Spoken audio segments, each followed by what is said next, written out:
Flamengo venceu, foi uma boa vitória importante, muitos problemas. O Flamengo hoje teve que revezar jogadores. A partida de quinta-feira é extremamente relevante contra a LDU. O Flamengo tem que vencer pela Libertadores, é obrigatório vencer esse jogo, se possível por 2 gols.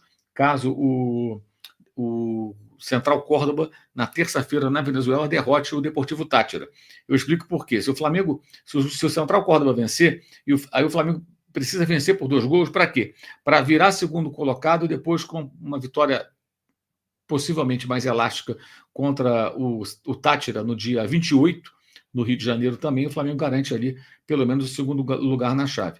Mas se o Central Córdoba não vencer na terça-feira o jogo na Venezuela, o Flamengo vencendo por qualquer placar na quinta, a LDU, e lá no final o time do Deportivo Táchira, no final do mês, ele estará classificado e pode ser até primeiro, dependendo do saldo de gols. É importante. Então, de qualquer maneira, será importante vencer a LDU, se possível, por mais de um gol. É muito relevante pensar nisso. Vencer, se possível, por mais de um gol, para poder ficar numa situação um pouco mais segura na Copa Libertadores. No Campeonato Brasileiro, então, o Flamengo hoje teve muitos problemas, as contusões, no primeiro tempo ainda, de jogadores importantes, como o Alan, que sentiu, ele hoje que substituiu o De La Cruz, depois o Pulga sentiu também. Então, foram 2 substituições em momentos diferentes no primeiro tempo. Felipe Luiz, com isso, teve que queimar 2 momentos de substituição. Como vocês sabem, ele só pode trocar 3 vezes paralisando o jogo e também no intervalo.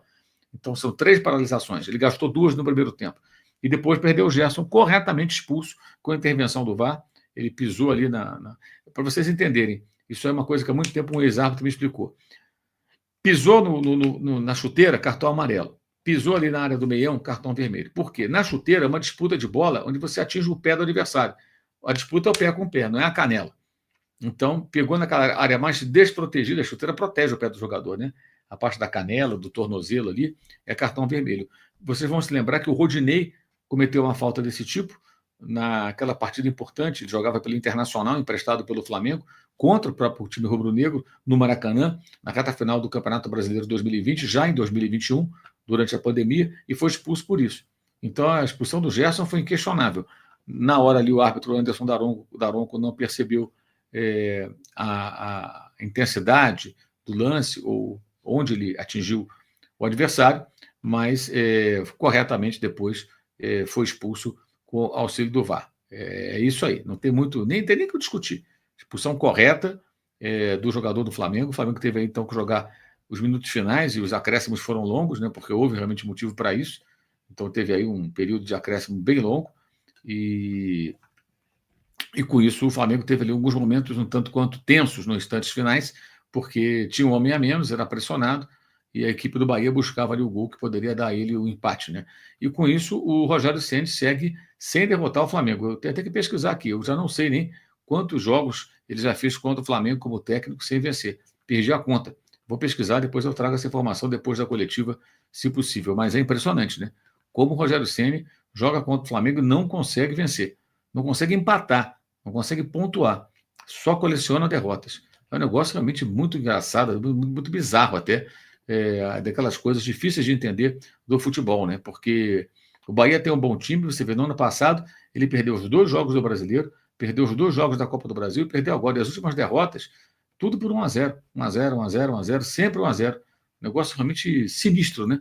Como pode, né? Nem um empatezinho, é uma freguesia impressionante. No final, o Rogério reclamou muito ali com a arbitragem, não sei exatamente do quê, porque motivos para reclamar ele não tinha. Ele não tinha motivo para reclamar, porque, convenhamos, né? O Anderson Daronco deu 13 minutos, acho que corretamente, de acréscimo, porque teve muitas paralisações do jogo, expulsou o jogador do Flamengo também corretamente, e quando chamado pelo VAR, naquele bololô na área, como diria Valdir Amaral, ele não deu o pênalti, como o VAR recomendou. Se o VAR recomendou que ele verificasse no vídeo aquele lance, é porque o VAR entendeu que poderia ou deveria ser marcada uma penalidade máxima contra o Bahia, e ele não marcou. Então, o árbitro não prejudicou o Bahia. Os lances capitais, especialmente, ele foi muito correto. O problema do Daronco é ficar parando o jogo toda hora, né? Amarrando o jogo, travando o jogo, é muito chato. Mas, enfim. Temos 2.000 likes nesse momento, gente. Vamos estabelecer uma meta de 8.000 likes. 8.000 likes para hoje. Espero que vocês colaborem aí, dando aquele like malandro, para aumentar também a nossa audiência nessa noite de sábado. No momento, temos 11.000 aparelhos conectados de forma simultânea. O Pelaif falando aqui, não foi ele, não, foi uma outra pessoa falando aqui que a falta no Alisson também poderia ser de cartão vermelho. Eu não sei se foi tão incisivo assim, me pareceu que não pegou tão ali naquela área do meio, fiquei na dúvida, mas enfim, o Rafael lembrando, são 16 jogos, 16 derrotas do Ceni para o Flamengo. Bizarro, bizarro. Mas enfim, ali não achei o lance tão violento como o do Gerson. O do Gerson foi um lance duro de fato, não é involuntário, o jogador tenta disputar a bola, acaba acertando o adversário, né? E há de se ressaltar a ótima fase também do Arrascaeta, jogando um pouco mais solto, um pouco mais à frente. No ano passado já jogava mais ou menos assim, talvez agora um pouco mais. E eu publiquei, inclusive, um vídeo que está aqui no canal, para quem não viu, assista, em que eu trago as informações fornecidas pelo Departamento de Preparação Física do Flamengo, né, pelo pessoal da Preparação Física, explicando qual o acompanhamento, de que maneira eles estão lidando com a Arrascaeta para que ele não se machuque tanto, consiga jogar mais regularmente, né, e tem conseguido, de fato, ter um desempenho bem satisfatório, ficando até o final do jogo, se machucando muito pouco, nada, né? Nesse momento nem tem se machucado, tem conseguido jogar com uma frequência satisfatória, e isso é bem relevante, é bem importante, evidentemente, para o Flamengo, e o time com isso consegue contar com um jogador relevante que é ele, evidentemente, né? Essa live tem o apoio do SofaScore, aplicativo que você deve baixar associando esse link, esse QR Code na tela, o link também no primeiro comentário fixado, e também a GoCase com a gente, mais uma vez, apoiando aqui o nosso jornalismo aqui no youtube.com/Mauro César. Eu estou aqui aguardando o início da coletiva do técnico Felipe Luiz e também, evidentemente, vamos compartilhá-la com vocês assim que o técnico começar a falar com jornalistas, com a imprensa, lá na sala de entrevistas, na sala de coletivas do Maracanã. Outro detalhe importante do jogo de hoje foi o público, né? Um público muito bom, um público superior a 62 mil torcedores presentes, o que deixa evidente o equívoco do presidente do Flamengo, o BAP, né, que aumentou o preço, chegou a falar para os colegas lá no gramado do Maracanã, quando o Flamengo ganhou a Taça Guanabara, se não falar melhor, né, a memória, realmente, que o preço tem que ser esse mesmo, porque é caro. Bem, a gente sabe muito bem que o Flamengo ele não fatura, ele não mantém esse time que possui por conta do faturamento com bilheteria. Isso a gente sabe muito bem. O Flamengo ganha muito dinheiro, né, de outras formas. Publicidade na camisa, venda de jogadores, direitos de transmissão. Então, são vários pontos aí que fazem com que o Flamengo tenha um faturamento muito elevado, acima de 1 bilhão, 1 bilhão e 300 todo ano, já em anos consecutivos. A bilheteria tem a sua relevância, mas não é fundamental. Não é que não seja fundamental, expressei mal, não é o principal fator de faturamento elevado do Flamengo já há algum tempo. E é muito melhor você ter uma renda como a de hoje, que vai dar uma cota melhor ao Flamengo, porque você tem mais gente no estádio, mais atmosfera do estádio, um consumo maior, que também gera receita para o clube, e a renda vai ser melhor, porque você vê, o Flamengo goleou o Juventude com menos de 29 mil pagantes, e hoje teve 62 mil presentes, 59 mil poucos pagantes. Então não dá para comparar, né? É muito melhor assim. Então, o preço compatível, a gente entende que alguns jogos especiais, né, jogos que têm assim uma demanda maior, você vai ter um preço mais caro. No mundo inteiro é assim. Mas jogos de menor interesse do público, do sócio-torcedor especialmente, que tem descontos, o preço tem que ser mais baixo, o preço tem que ser compatível. O Flamengo tem que saber fazer flutuar esse preço. O preço de hoje, acho que foi um preço ok, tanto que você vê a inteira atrás do gol no Sul, 60, né? Meia 30, e do outro lado 80, 40.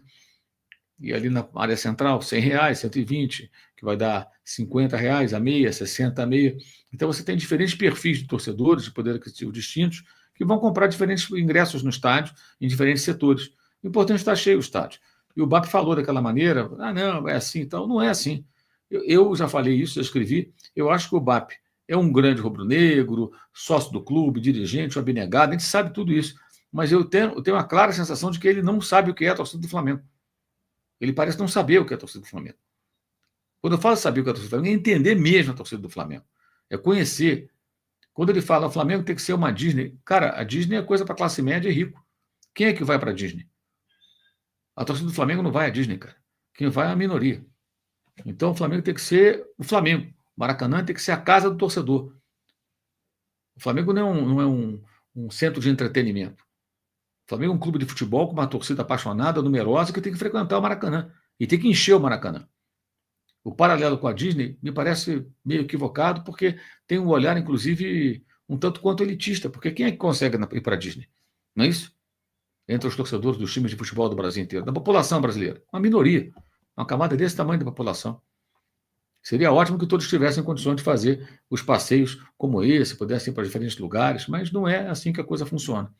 Então, acho que ele parece. Acho não, fica muito claro que ele não entende com profundidade o que é isso. Entender que o poder aquisitivo das pessoas não é o poder aquisitivo de quem vai à Disney. O poder aquisitivo das pessoas é menor, em geral. E, consequentemente, elas não têm condições de pagar um ingresso tão caro. E tem um detalhe que é muito importante, que é entender o sócio-torcedor, porque o sócio-torcedor ele paga o ingresso com desconto, paga meia entrada, tem benefícios, evidentemente.